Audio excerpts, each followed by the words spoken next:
আবার একটি নতুন রেসিপি নিয়ে আপনাদের পাশে চলে এলাম। পটল, লোটের শাক, আলু, শসা বাটা আর ঝিঙ্গা দিয়ে রেসিপিটি শুরু থেকে শেষ পর্যন্ত দেখবেন। গরম হয়ে গেছে, দিচ্ছি পেঁয়াজ কুচি, লাল হয়ে গেছে, দিচ্ছি আদা রসুন বাটা, ভালো করে আদা রসুন বাটাটা ভাজবো।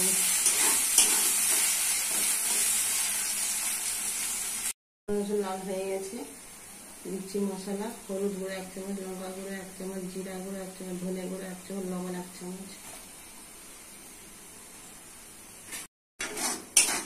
মশলা ভালো করে কষে নিতে হবে। মশলা কষা হয়ে গেছে,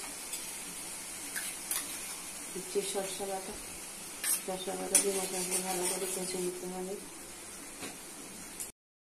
সরষা বাটা হয়ে গেছে, দিচ্ছি সবজি বিছানা, লোটের শাক, আলু, ঘোড়া, পটল।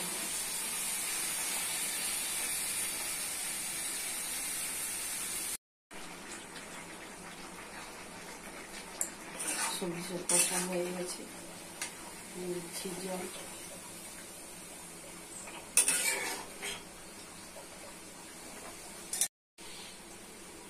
হয়ে গেলে রান্না করে রাখছি। রেসিপিটি রেডি হয়ে গেছে। কত সুন্দর, কত টেস্টি। বাড়িতে করে খাবেন, পরিবারকে করে খাবেন, সাবস্ক্রাইব করবেন, সঙ্গে থাকবেন, পাশে থাকবেন।